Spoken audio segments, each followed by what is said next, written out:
നമസ്കാരം. മണ്ണിൻ്റെ പുതിയ ലക്കത്തിലേക്ക് എല്ലാ പ്രേക്ഷകർക്കും സ്വാഗതം.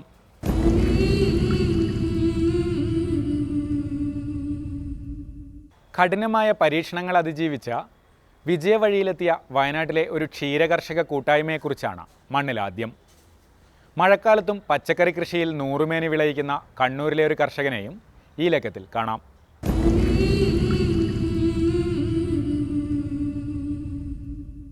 വയനാട് മിൽക്ക് എന്ന ബ്രാൻഡിനെ മലബാറിൻ്റെ ഹൃദയത്തിൽ പ്രതിഷ്ഠിച്ച സുൽത്താൻ ബത്തേരി ക്ഷീരസഹകരണ സംഘത്തിൻ്റെ വളർച്ചയുടെ കഥയാണ് മണ്ണിലാദ്യം. 1963 14 ലിറ്റർ പാലളന്നുകൊണ്ട് തുടങ്ങിയ ഈ കർഷക കൂട്ടായ്മ ഇന്ന് പ്രതിദിനം 25,000 ലിറ്റർ പാലാണ് സംഭരിച്ച് വിപണിയിലെത്തിക്കുന്നത്.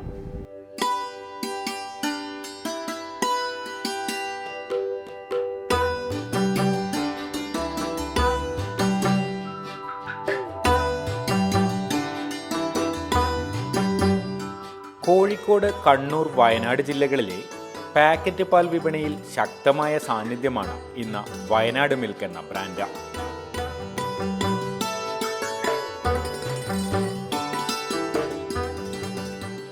ഇത് ഒരു സ്വകാര്യ സംരംഭമാണെന്ന് കരുതിയാൽ തെറ്റി.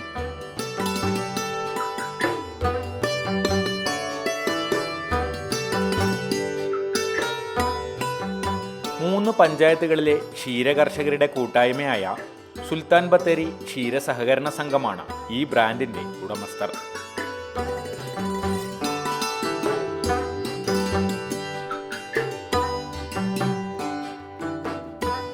കർഷകരിൽ നിന്ന് പാൽ സംഭരിച്ച മിൽമയ്ക്ക് കൈമാറുന്ന ഒരു സാധാരണ പാൽ സൊസൈറ്റി മാത്രമായിരുന്നു ബത്തേരി ക്ഷീരസംഘവും.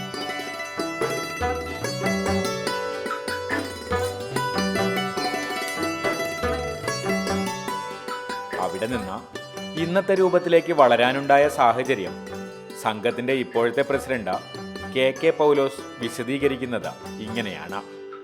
നന്മേനി, ബത്തേരി, ചീരാല് 3 പഞ്ചായത്തിലെ ആളുകളെ, കൃഷിക്കാരെ ഉദ്ദേശിച്ചാണ് ഇത്തരത്തിലൊരു പ്ലാൻ തുടങ്ങുന്നത്.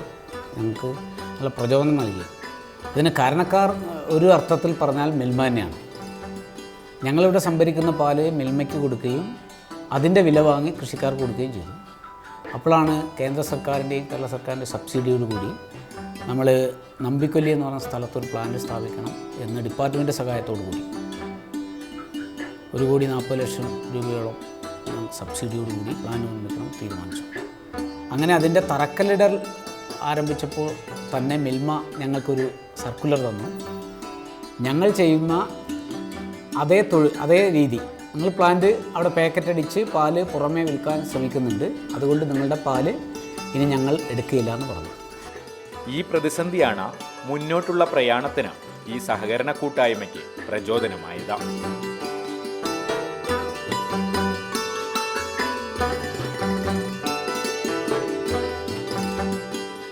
ക്ഷീരവികസന വകുപ്പിന്റെ പിന്തുണയോടെ 30,000 ലിറ്റർ ശേഷിയുള്ള സംസ്കരണ കേന്ദ്രത്തിന്റെ പണി പൂർത്തിയാക്കി.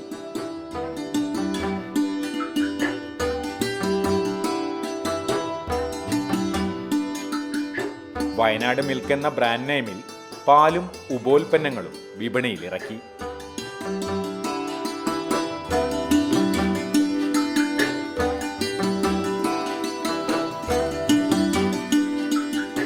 അഞ്ചു വർഷം പിന്നിടുമ്പോൾ ബാലാരിഷ്ടതകൾ പിന്നിട്ട 3 ജില്ലകളിൽ വയനാട് മിൽക്ക് എന്ന ബ്രാൻഡ് സാന്നിധ്യം അറിയിക്കുന്നു.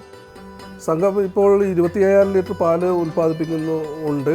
അതിൽ നമ്മുടെ ഒരു 3,000 കർഷകരാണ് പ്രതിദിനം എല്ലാ ദിവസവും നമ്മൾ സംഘവുമായിട്ട് ബന്ധപ്പെടുന്നത്. 3,000 കർഷകരിൽ നിന്നായിട്ടാണ് 25,000 ലിറ്റർ പാല് സംഭരിക്കുന്നത്. അതുവഴി ഈ പാല് സംഭരിക്കും. അതുവഴി ഒരു വർഷം നമുക്ക് 80 ലക്ഷം ലിറ്റർ പാല് നമുക്ക് കൈകാര്യം ചെയ്യാം. അത് ഈ വർഷത്തോടു കൂടി എനിക്ക് തോന്നുന്നു, ഞങ്ങളുടെ പ്രതീക്ഷ എന്ന് പറഞ്ഞാൽ ഒരു 10 ലക്ഷം ലിറ്റർ പാലും കൂടി വർദ്ധിക്കാനുള്ളൊരു സാഹചര്യം നമുക്കുണ്ട്. അതും കഴിഞ്ഞ വർഷത്തേക്കാളും ഇപ്പോൾ നിലവിൽ ഒരു 3,000 ലിറ്റർ പാല് കൂടുതൽ വരുന്നത് കൊണ്ട് തന്നെ ഒരു 10 ലക്ഷം ലിറ്റർ പാല് ഉൽപ്പാദിപ്പിക്കുക. അടുത്ത ഒരു 2 വർഷത്തോടു കൂടി അതൊരു 1 കോടി ലിറ്റർ പാലിലേക്ക് മാറാനുള്ളൊരു സാധ്യതയും കൂടി നമുക്ക് മുന്നിൽ കാണുന്നു. അത് നമ്മുടെ കാലിത്തീറ്റ വിപണനവും മറ്റു കാര്യങ്ങളും എല്ലാം കൂടി സംഘത്തിൻ്റെ പാൽ വിപണനവുമായിട്ട് ബന്ധപ്പെട്ട് വരുമ്പോൾ ഇപ്പോൾ 36 കോടി രൂപയാണ് ടേൺ ഓവർ. നമുക്ക് ഓരോ വർഷം തോറും കഴിഞ്ഞ വർഷത്തെ ഉണ്ടായിരുന്ന ടേൺ ഓവറിനേക്കാളും ഈ പ്രാവശ്യം 6 കോടി രൂപയുടെ വർധനമുണ്ടായി. അടുത്ത വർഷം അതിലെ കൂടുതലായി ടേൺ ഓവർ ഉണ്ടാകും. ഓരോ കർഷകന്റെയും വീട്ടിലെത്തി പാൽ സംഭരിക്കുന്നു എന്നതാണ് ഏറ്റവും പ്രധാനം.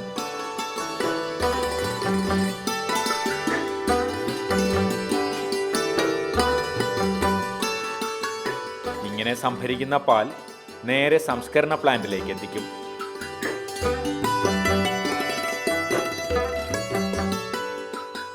രാവിലെ 7:30 മുതൽ തന്നെ പ്ലാന്റിന്റെ പ്രവർത്തനം തുടങ്ങും. നമുക്ക് രാവിലെ തന്നെ കളക്ഷൻ തുടങ്ങുന്നത് വെച്ചാൽ ഒരു 7:30 ആകുമ്പോഴത്തേക്കും നമ്മളിവിടെ മിൽക്ക് റിസപ്ഷൻ സ്റ്റാർട്ട് ചെയ്യും. നമുക്ക് പെർ ഡേ ഒരു 25,000 ലിറ്റർ പാലാണ് നമുക്കിവിടെ കിട്ടാറുള്ളത്. അപ്പോൾ വരുന്ന പാലിനെ മൊത്തം നമ്മൾ സെയിൽസ് നടത്തുകയാണ്. പാക്കറ്റായി കൺവേർട്ട് ചെയ്യുക, അല്ലെങ്കിൽ പ്രോഡക്റ്റായി കൺവേർട്ട് ചെയ്ത് നമ്മൾ സെയിൽസ് നടത്തുകയാണ്. നമ്മുടെ പ്ലാന്റിനെ വെച്ച് സംബന്ധിച്ച് നോക്കുമ്പോൾ നമുക്ക് 2 തരത്തിലുള്ള പാലുകളൊന്ന് ടോൺഡ് മിൽക്കും ഹോമോജനൈസ്ഡ് മിൽക്കുമാണ് നമ്മുടെ ഇവിടെയുള്ള പാല്. പിന്നെ അതിൻ്റെ ബൈ പ്രോഡക്റ്റ് ആയിട്ട് തൈരുണ്ട്, അതുപോലെ നെയ്യിൽ തന്നെ 500 ml 200 ml 100 ml ആയിട്ട് കൺവേർട്ട് ചെയ്തിട്ടുണ്ട്. പിന്നെയുള്ളതെന്ന് വെച്ച് കഴിഞ്ഞാൽ സംഭാരമാണ്, അത് 200 ml പാക്കറ്റാണ്. ഗുണനിലവാരത്തിലും ശുചിത്വത്തിലും ഒരു വിട്ടുവീഴ്ചയും ചെയ്യാതെയാണ് പ്ലാന്റിലെ ഓരോ പ്രവർത്തനങ്ങളും.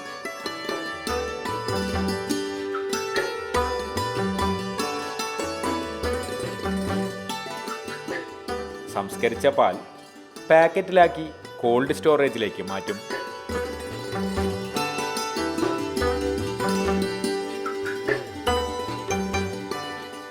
ഇവിടെ നിന്ന് വിപണിയിലെ ഡിമാൻഡ് അനുസരിച്ച് വിതരണം ചെയ്യുകയാണ് രീതി.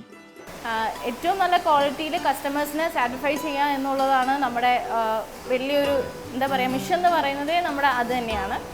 പിന്നെ അതിനാവശ്യമായ എക്യുപ്മെൻറ്റ്സ് കാര്യങ്ങളൊക്കെ നമ്മുടെ അടുത്തുണ്ട്.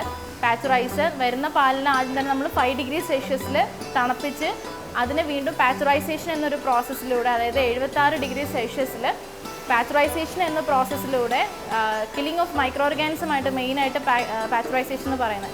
സോ മിൽക്കിനെ പാച്ചറൈസ് ചെയ്ത് സഡൻലി അത് 5 ഡിഗ്രി സെൽഷ്യസിൽ ചില്ല് ചെയ്ത് പാക്കറ്റ് അടിക്കുകയാണ് നമ്മൾ ചെയ്യുന്നത്. പാക്കറ്റ് അടിച്ച് നമ്മൾ കോൾഡ് റൂമിൽ സ്റ്റോർ ചെയ്ത് മാർക്കറ്റിലെ സെയിൽസ് ഡിപ്പെൻഡ് ചെയ്ത് നമ്മളതിനെ ഓരോ കോഴിക്കോട്, കണ്ണൂർ, അതുപോലെ വയനാട്ടിലെ എല്ലാ ജില്ലകളിലുമായിട്ട് നമ്മളത് സെയിൽസ് നടത്തുന്നുണ്ട്. വിപണിയിൽ നിന്നുള്ള ആവശ്യത്തിനനുസരിച്ച് പാൽ നൽകാൻ കഴിയുന്നില്ല എന്നതാണ് ഇപ്പോൾ വയനാട് മിൽക്ക് അഭിമുഖീകരിക്കുന്ന പ്രശ്നം.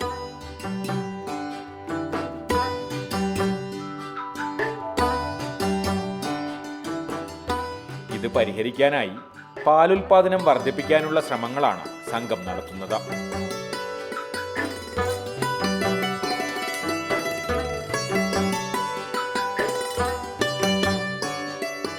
ഇതിനായി 5 ക്ഷീരകർഷകരുൾപ്പെടുന്ന സംഘങ്ങൾ രൂപീകരിച്ച പശുവിനെ വാങ്ങാൻ സഹായം നൽകി വരുന്നു. കർഷകരുടെ ഗ്രൂപ്പുണ്ടാക്കി 5 പേരുടെ അടങ്ങുന്ന ഒരു ഗ്രൂപ്പുണ്ടാക്കി അങ്ങനെ ആ ഗ്രൂപ്പിന് നമ്മൾ ഒരു കർഷകന് 50,000 രൂപ വെച്ച് ലോൺ കൊടുത്തു. അങ്ങനെ 106 പേർക്ക് നമ്മൾ ഈ കഴിഞ്ഞ വർഷം JLG ഗ്രൂപ്പ് മുഖാന്തരം 50,000 രൂപ കനറ ബാങ്കുമായി ലിങ്ക് ചെയ്തുകൊണ്ട് അവർക്ക് കൊടുത്തിട്ടുണ്ട്. അതിൻ്റെ പേര് കുറേയേറെ പാല് നമ്മുടെ സംഘത്തിന് അളക്കാൻ വേണ്ടി കഴിഞ്ഞിട്ടുണ്ട്. അടുത്ത വർഷം മുതൽ നമുക്ക് ഒരു 7,500-നും 5,000-ൻ്റെ ഇടയ്ക്ക് പാല് വർദ്ധിപ്പിച്ച് നമുക്ക് മാർക്കറ്റിൽ എത്തിക്കാൻ വേണ്ടി കഴിയും. അപ്പോൾ നമുക്ക് ഒരു 35,000 ലിറ്റർ പാല് അടുത്ത വർഷത്തോടുകൂടി 35,000 ലിറ്റർ പാലെങ്കിലും നമുക്ക് മാർക്കറ്റിൽ എത്തിക്കാൻ കഴിഞ്ഞാൽ കൃഷിക്കാർക്ക് കൂടുതൽ മെച്ചപ്പെട്ട വില വീണ്ടും കൊടുക്കാൻ കഴിയും എന്നാണ് ഞങ്ങൾ പ്രതീക്ഷിക്കുന്നത്. പാൽ നൽകുന്ന കർഷകർക്ക് ഏറ്റവും സംതൃപ്തമായ രീതിയിലാണ് ക്ഷീരസംഘത്തിന്റെ പ്രവർത്തനം.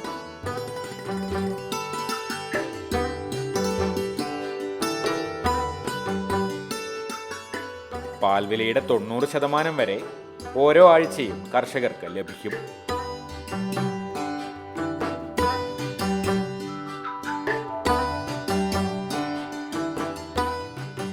എല്ലാ മാസവും 5-ാം തീയതിക്ക് മുൻപ് മുഴുവൻ തുകയും കൊടുത്തു തീർക്കും.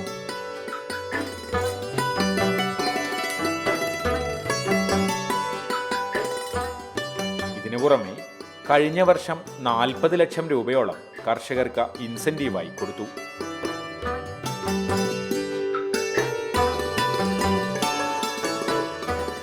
സംഘത്തിന്റെ പ്രവർത്തനങ്ങളെക്കുറിച്ച് കർഷകർക്ക് നല്ലതേ പറയാനുള്ളൂ. ഞങ്ങൾക്ക് എന്നെ സംബന്ധിച്ചിടത്തോളം നല്ല തൃപ്തി ശക്തിയുണ്ട്. അതുപോലെ തന്നെ നന്നായിട്ട് ഈ ഫാമിനെ ഡെവലപ്പ് ചെയ്യാൻ വേണ്ടിയിട്ട് ഒരുപാട് നമ്മുടെ സെക്രട്ടറി ഒരുപാട് സഹായിക്കും. നമുക്ക് നല്ല ക്വാളിറ്റിയുള്ള പാല് കൊടുക്കുന്ന നല്ല വില തന്നെ സൊസൈറ്റി നമുക്ക് തരുന്നുണ്ട്. ഇപ്പോൾ നമുക്കൊരു പശുവിനെ വാങ്ങാനൊക്കെ ഇതൊക്കെ ഉണ്ടെങ്കിൽ നമുക്ക് പൈസയൊക്കെ അഡ്വാൻസ് ഒക്കെ ചെയ്തുകൊണ്ട് നമ്മുടെ ഫാമിനെ നല്ല രീതിയിൽ നിലനിർത്താൻ വേണ്ടിയിട്ട് സൊസൈറ്റി ഒരുപാട് നമ്മളെ സഹായിക്കും. എല്ലാ വെള്ളിയാഴ്ചകളിലും അഡ്വാൻസ് തരും. പിന്നെ 5-ാം തീയതിക്കുള്ളിൽ കണക്ക് തീർത്ത് പൈസ തരും, ഒരു മാസത്തെ ഫുള്ളായിട്ട്. ബോണസായിട്ട് ഞങ്ങൾക്ക് പിന്നെ കഴിഞ്ഞ വർഷം 50 പൈസ വെച്ചിട്ട് ഒരു വർഷത്തേക്ക് തന്നിരുന്നു. ക്ഷീരകർഷകർക്കായി നിരവധി ക്ഷേമ പ്രവർത്തനങ്ങളും സുൽത്താൻ ബത്തേരി ക്ഷീരസഹകരണ സംഘം നടത്തുന്നുണ്ട്.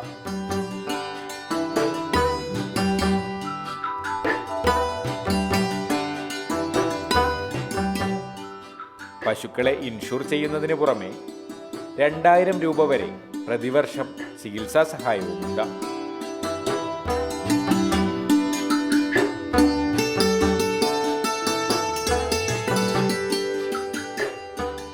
മരുന്നിന്റെ ബിൽ ഹാജരാക്കിയാൽ ഈ സഹായം ലഭിക്കും.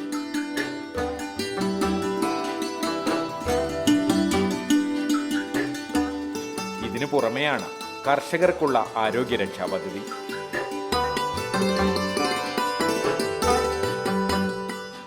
ഒരു ക്ഷീരകർഷകന് 10,000 രൂപ വരെ പദ്ധതി പ്രകാരം ചികിത്സാ സഹായം ലഭിക്കും.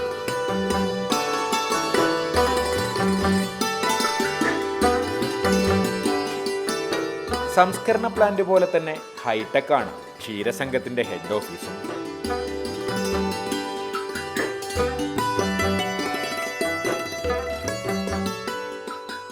എല്ലാ കർഷകർക്കും കമ്പ്യൂട്ടർ ബില്ലുകളാണ് നൽകുന്നത്.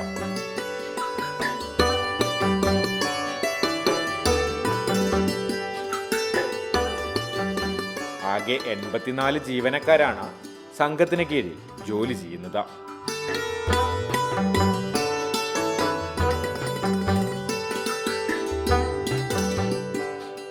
ഹെഡ് ഓഫീസിന് പുറമെ 3 പഞ്ചായത്തുകളിലായി 7 ബ്രാഞ്ചുകളുമുണ്ട്.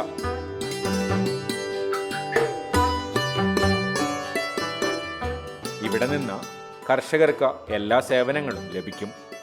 3 പഞ്ചായത്തിലായിട്ട് 7 ബ്രാഞ്ചുകളും 2 ഡിപ്പോകളും സംഘത്തിൽ പ്രവർത്തിക്കുന്നു. രാവിലെ 9 മണി മുതൽ 5 മണി വരെ ഈ ക്ഷീരകർഷകരുടെ എന്താവശ്യത്തിനും അവിടെ ഒരു ജീവനക്കാരനുണ്ടായിരിക്കും. അവർ കാലിത്തീറ്റ വിതരണം, കർഷകർക്ക് ആവശ്യമായ പാൽവില, അഡ്വാൻസ്, മെഡിക്കൽ എയ്ഡ്, അങ്ങനെയുള്ള നിരവധി പ്രവർത്തനങ്ങൾ അവിടെ നിന്ന് കർഷകർക്ക് ഏറ്റവും എളുപ്പത്തിൽ ചെയ്യാൻ കഴിയും.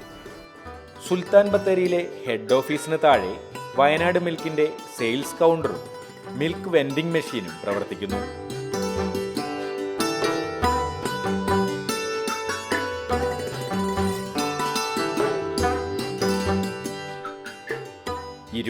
മണിക്കൂറും ഉപഭോക്താക്കൾക്ക് പാൽ ലഭിക്കുന്നു എന്നതാണ് ഈ എനി ടൈം മിൽക്ക് മെഷീന്റെ പ്രത്യേകത.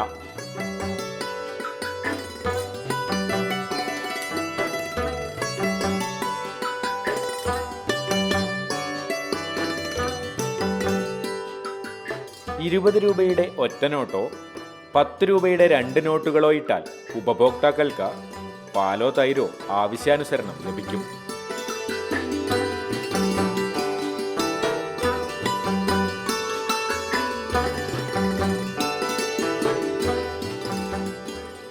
$3.5 ലക്ഷം ചെലവിലാണ് ഈ സംവിധാനം ഒരുക്കിയിരിക്കുന്നത്.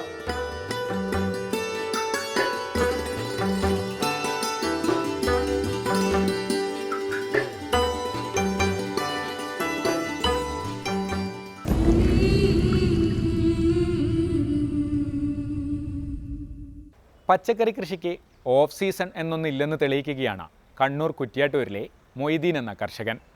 കർക്കിടക മാസത്തിലും 100 മേനി വിളവാണ് മൊയ്തീന് പച്ചക്കറിയിൽ നിന്ന് ലഭിക്കുന്നത്.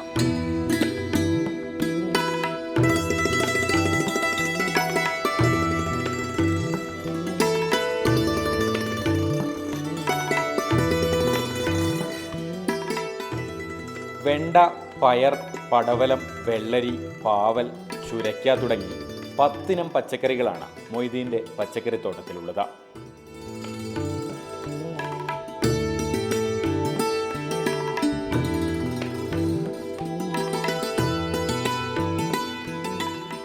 മഴക്കാലമായതിനാൽ ചെരിവുള്ള സ്ഥലമാണ് പച്ചക്കറി നടാൻ തിരഞ്ഞെടുത്തത്.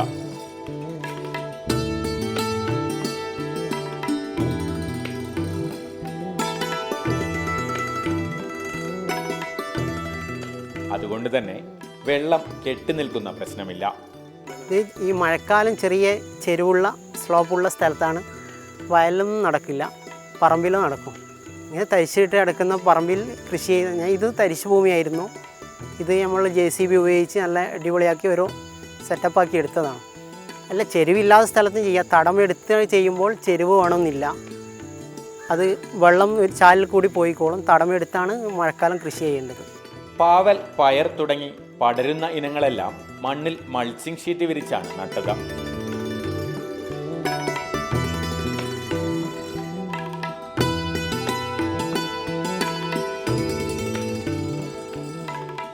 കഴിഞ്ഞ മഴക്കാലത്ത് പച്ചക്കറി കൃഷിയിൽ മൊയ്തീന് 1.5 ലക്ഷം രൂപയുടെ നഷ്ടമുണ്ടായി.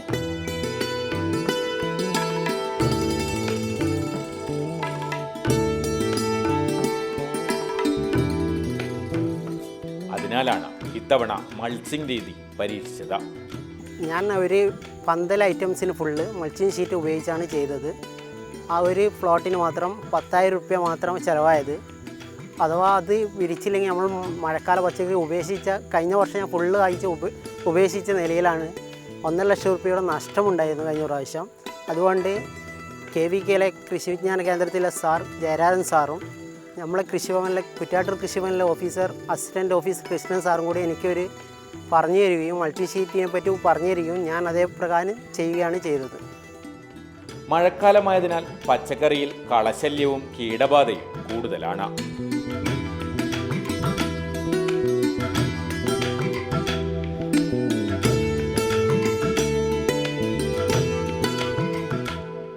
മൾച്ചിങ് ഷീറ്റ് ഇട്ടാൽ കളശല്യം കുറയ്ക്കാനാകും, ചെലവും കുറയും.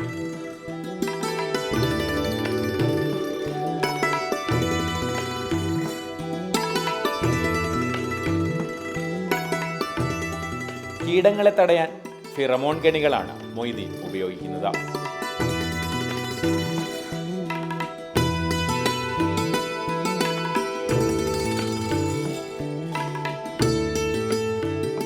കീടനാശിനികളോ കളനാശിനികളോ ഒട്ടും ഉപയോഗിച്ചിട്ടില്ല.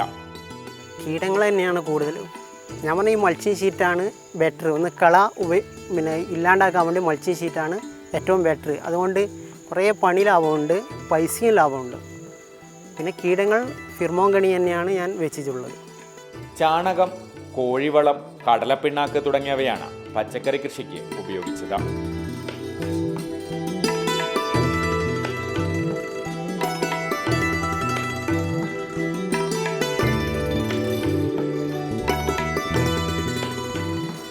വളരെ കുറഞ്ഞ അളവിൽ യൂറിയയും പൊട്ടാഷ്യം നൽകി.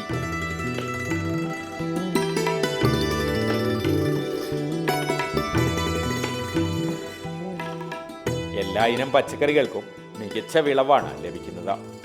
15 ദിവസം മുന്നേ ഞാൻ കുമ്മായ ഓരോ തടത്തിലിട്ട് വെച്ച് 15 ദിവസം കഴിഞ്ഞ ശേഷമാണ് ഞാൻ വിത്ത് നട്ട് കോഴിവളം ഉപയോഗിച്ചാണ് വിത്ത് നടുന്നത്.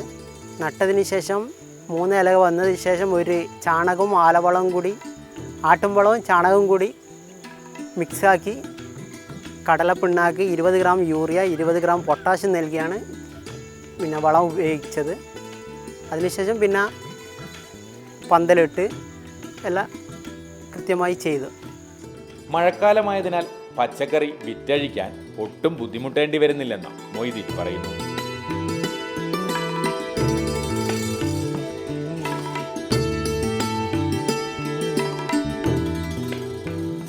എല്ലാത്തിനും ആവശ്യക്കാരുണ്ട്.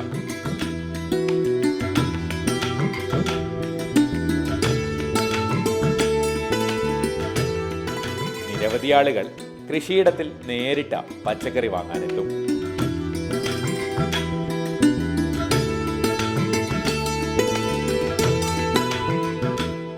എല്ലാ ഇനങ്ങൾക്കും സീസണിൽ ലഭിക്കുന്നതിനേക്കാൾ കൂടിയ വിലയും ലഭിക്കും.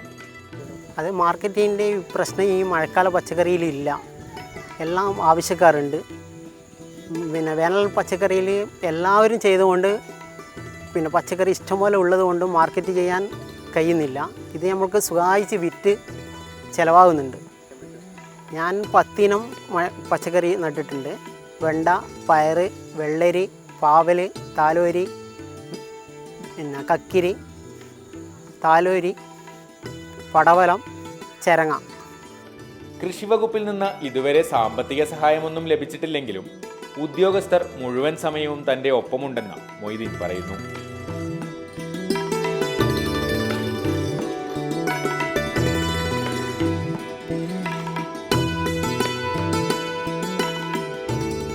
MLA ഉൾപ്പെടെയുള്ളവർ കൃഷിയിടം കാണാനെത്തി.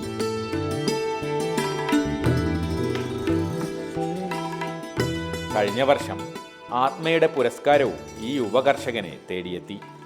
എനിക്ക് 1 ലക്ഷം രൂപയുടെ ഈ ഫുള്ള് ഫ്ലോട്ടിന് ചിലവായിട്ടുണ്ട്. ഇതുവരെ ഒന്നും കിട്ടിയില്ല. കൃഷി വകുപ്പ് അസിസ്റ്റൻ്റ് ഓഫീസറെ എൻ്റെ കൂടെ തന്നെയുണ്ട്.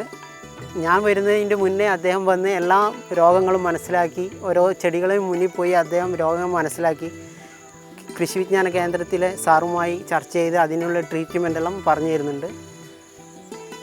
ജയരാജൻ സാറും എൻ്റെ ഒപ്പരം തന്നെയുണ്ട്. പോരാതെ കൊളച്ചേരി കൃഷിഭവനിലെ ഓഫീസർ രാധാകൃഷ്ണൻ സാറും ഇപ്പോൾ എന്നെ എപ്പോഴും വിളിക്കാറും അതിനുള്ള എല്ലാ നിർദ്ദേശവും എനിക്ക് നൽകുന്നുണ്ട്. അല്പം ശ്രദ്ധയുണ്ടെങ്കിൽ മഴക്കാലത്ത് എല്ലാ പച്ചക്കറിയും കൃഷി ചെയ്യാനാകുമെന്ന് മൊയ്തീൻ പറയുന്നു.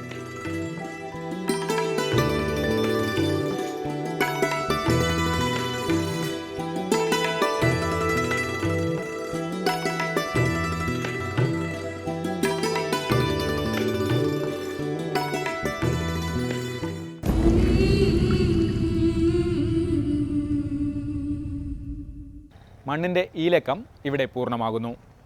മണ്ണിനെക്കുറിച്ചുള്ള പ്രതികരണങ്ങൾ അറിയിക്കാനും മുൻ എപ്പിസോഡുകൾ കാണാനും ഞങ്ങളുടെ ഫേസ്ബുക്ക് പേജായ facebook.com/reportermanna സന്ദർശിക്കുക.